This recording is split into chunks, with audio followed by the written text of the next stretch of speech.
اس سے پہلے سورہ بقرہ کی مختلف آیتوں کا خلاصہ بیان کیا گیا۔ ابھی اپنے سامنے جو آیت کریمہ چل رہی تھی،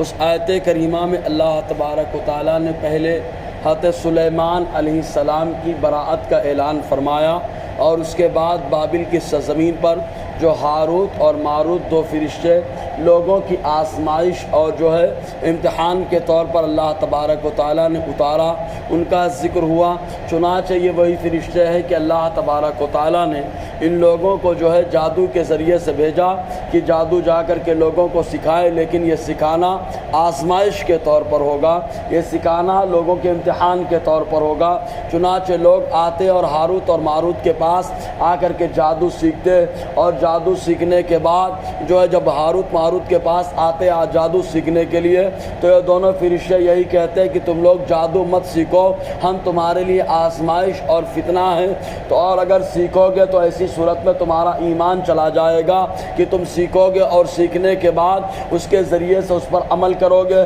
جو کفریہ کلمات پر مشتمل ہوگا، اور کفریہ کلمات کی وجہ سے تم سے کفر ہو جائے گا۔ تو اس طریقے کے وہ نصیحت لوگوں کو کرتے، لیکن لوگوں کو جب فائدہ نظر آتا، کیونکہ جادو اگرچہ جادو ہے لیکن اس میں اثر ضرور ہوتا ہے۔ اللہ تبارک و تعالیٰ مؤثر حقیقی ہے، لیکن اللہ تبارک و تعالیٰ نے ہمیشہ دو شاندار راستے دیے، اگرچہ وہ قادر مطلق ہے، بغیر کسی سبب اور بغیر کسی ذریعے سے اللہ تبارک و تعالیٰ معاملات کو حل بھی فرما دیتا ہے اور معاملات کو پیدا بھی فرما سکتا ہے، یہ قادر مطلق ہے۔ لیکن اللہ تعالیٰ نے کوئی بھی چیز ہو اس کے لیے دو طریقہ دیا۔ ایک طریقہ بندے کو یہ دیا کہ اچھا راستہ اختیار کرے، راستہ وہ اچھا اختیار کرے گا اللہ تعالیٰ اس کو ترقی اور عروج عطا فرمائے گا، اور ایک راستہ خراب کا کہ اگر بندہ اس کو اختیار کرے تو تباہی کی طرف پہنچ جائے۔ تو ایسے ہی اللہ تعالیٰ نے اسباب کے طور پر دو راستے دیے۔ ایک اچھا راستہ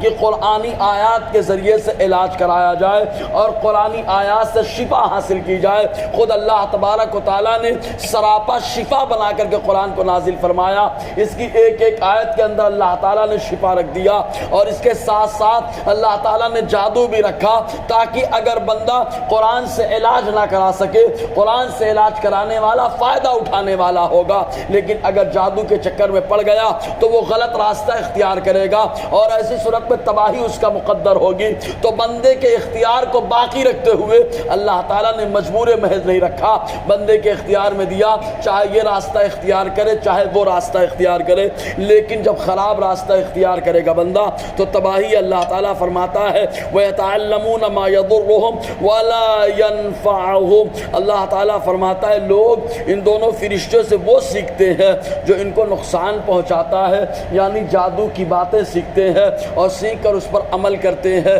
اور اللہ تبارک و تعالیٰ مؤثر حقیقی ہے، اور اگرچہ بہت ساری چیزوں کے لیے اسباب بنا دیا۔ خود قرآن حدیث پاک میں آیا، حضور صلی اللہ علیہ وسلم نے فرمایا اللہ تعالیٰ نے ہر بیماری کا علاج اتارا ہے سوائے موت کے، تو ہر بیماری کا علاج مطلب مؤثر حقیقی اللہ تعالیٰ ہے، اور علاج جو ہے سبب ظاہری ہے، تو اللہ تعالیٰ مؤثر حقیقی رب فرماتا ہے وہ سیکھتے ہیں جو ان کو نقصان پہنچاتا ہے، وَلَا يَنفَعُهُمْ، ان کو فائدہ نہیں پہنچاتا، وَلَقَدْ عَلِمُوا، اور ان کو معلوم ہے، لَمَنِ اشْتَرَاهُ، جس نے اس چیز کو خریدا یعنی جادو کو لیا، اس پر عمل کیا، مَا لَهُ فِي الْآخِرَةِ مِنْ خَلَاقٍ، اس کے لیے آخرت میں کوئی حصہ نہیں ہے۔ کیوں کوئی حصہ نہیں؟ اس کی وجہ یہ ہے کہ وہ کفریہ کام کرے گا، اور کفریہ کام کرنے کے بعد بندہ آخرت میں تو حصہ نہیں پا سکتا ہے، لیکن ایک دماغ میں بات ضرور آتی ہے کہ جادو کرنے والا پاورفل تو ہو جاتا ہے، اس کے پاس طاقت بھی آتی ہے۔ جادو کو آج سفلی علم بھی کہا جاتا ہے، لوگ اس کے چکر میں پریشان رہتے، تو اللہ تعالیٰ نے روحانیت کو بھی رکھا ہے، اور ساتھ ہی ساتھ اللہ تعالیٰ نے شیطانیت کا معاملہ بھی رکھا۔ تو یہ سفلی علم، یہ جادو، یہ سب شیطانی اثرات ہے، اور روحانیت یہ اللہ تبارک و تعالیٰ کے نازل کردہ کلام سے ہوتا ہے۔ اور جب شیطانیت اور روحانیت دونوں کا مقابلہ ہو تو شیطانیت مغلوب ہوتی ہے۔ یہی وجہ ہے کہ فرعون کے زمانے میں جادوگر اپنا سفلی علم اور جادو لے کر کے آئے، حضرت موسیٰ علیہ السلام نے خالی عصا دکھایا جو روحانیت سے مالا مال تھا رکھ دیا، سانپ بن کر کے سب کو نگل گیا، ختم ہو گیا۔ معلوم یہ ہوا کہ اللہ تعالیٰ جب روحانیت کا غلبہ عطا فرماتا ہے تو جادو وغیرہ سب اس کے سامنے مغلوب ہو جاتا ہے، تو اللہ تعالیٰ فرماتا ہے ان کا آخرت میں کوئی حصہ نہیں ہے۔ وَلَبِئْسَ مَا شَرَوْا بِهِ أَنفُسَهُمْ، کیا برا مول ہے وہ جس کے عوض انہوں نے اپنی جانوں کو خریدا۔ لَوْ كَانُوا يَعْلَمُونَ، اے کاش یہ لوگ جان لیتے